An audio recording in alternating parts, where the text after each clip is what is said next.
Pernahkah kalian merasakan kondisi-kondisi di mana hidup kita terasa hampa, terasa hambar, semua terasa biasa-biasa saja. Tidak ada yang terlalu menarik, tidak ada yang terlalu menggairahkan, sehingga hidup berjalan hanya biasa-biasa saja. Sekedar menjalani, sekedar melakoni, tidak ada greget, tidak ada gairah, dan tidak ada kenikmatan yang kita rasakan.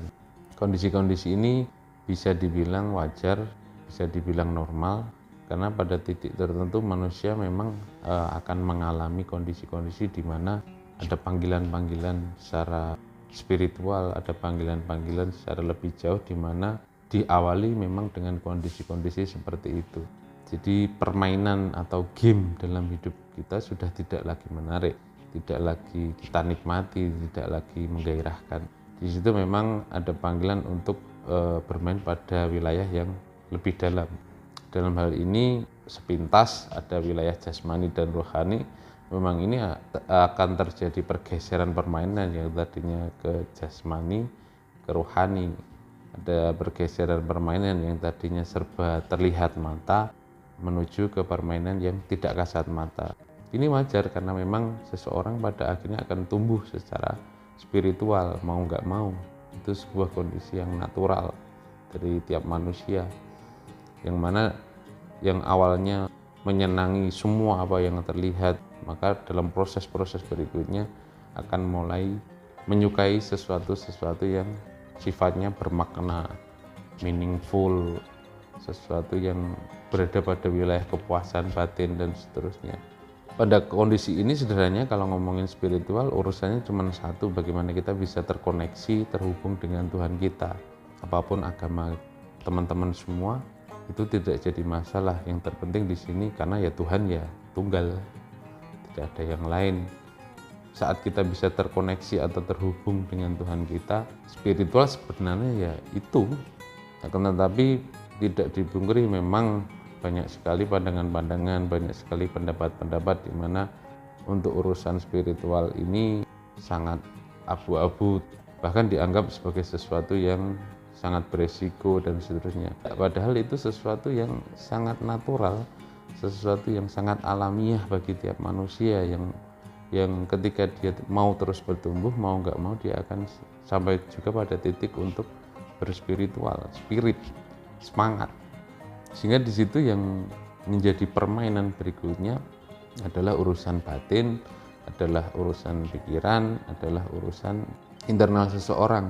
Karena wilayah permainan di dalam diri sebenarnya juga tidak kalah menarik, bahkan lebih menarik dari wilayah yang terlihat ini, yang kasat mata ini. Karena memang propaganda atau yang sering kita lihat setiap hari adalah sesuatu yang sifatnya material, yang sifatnya terlihat, yang memancing nafsu keinginan kita untuk memiliki, untuk merasakan. Pada akhirnya semua yang terlihat akan kembali juga, yang merasakan adalah di dalam diri kita.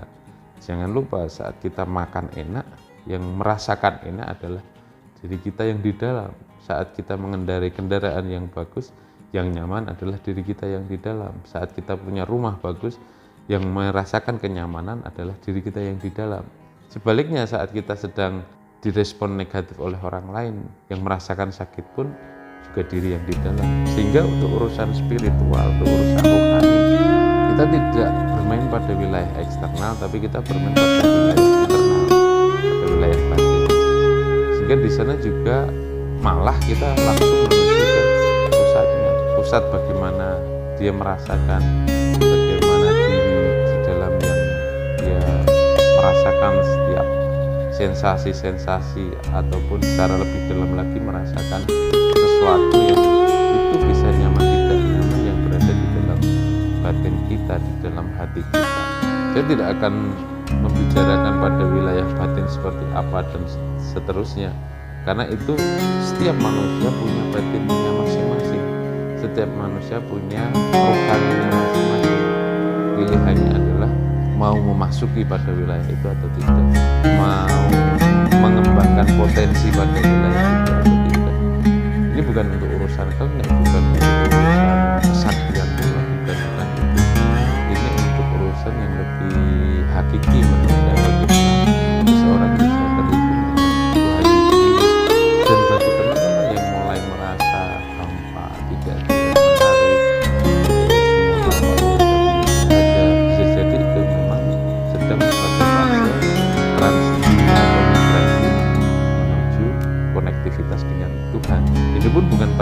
spiritual, bukan perkara budaya dalam kehidupan, tidak sekedar itu semua akan tetapi yang lebih inti di dalam diri kita adalah menyadari bahwa memang kondisi hamba itu adalah sebenarnya sudah mulai terjadi proses transisi menuju Tuhan kita. Bisa jadi memang sangat tidak nyaman, sangat kering, hampa, tidak nikmat lagi. Dan saat seseorang mau terkoneksi dengan Tuhan, menurut saya itu menjadi awal yang baik, awal yang bagus untuk memulai permainan baru, memulai game baru, game internal. Itu tidak kalah menarik dan tidak perlu lagu menurut saya, karena yakin saja pada setiap perjalanan, pada saat kita butuh guru, pada saat kita butuh pembimbing, yakin saja bahwa guru itu akan datang, guru itu akan dipertemukan dengan kita. Dan ini menariknya, karena proses menuju sesuatu yang spiritual ada guide-guide juga, yang itu bisa jadi siapapun, tidak mesti si A, tidak mesti si B. Karena siapapun pada proses pertumbuhan spiritual akan menemukan guru-guru pula dalam setiap perjalanan. Dan itu suatu kepastian di mana guide yang akan menghantarkan kita pada konektivitas dengan Tuhan kita. Sesuatu yang spiritual, sesuatu yang membangkitkan, sesuatu yang mencerahkan, sesuatu yang menenangkan, dan seterusnya. Dan kalau sudah seperti itu, perlahan-lahan pula yang hampa, yang hambar itu juga akan bergeser pula menjadi sesuatu yang sifatnya lebih peaceful, lebih mendamaikan, bahkan bliss, bahkan kebahagiaan-kebahagiaan yang sifatnya sangat ruhaniah, kebahagiaan-kebahagiaan yang tidak disebabi oleh sesuatu yang eksternal, kebahagiaan-kebahagiaan yang murni dari dalam. Dan itu suatu kepastian jika seseorang mau memproses spiritual, memproses dirinya untuk bisa terkoneksi dengan Tuhan.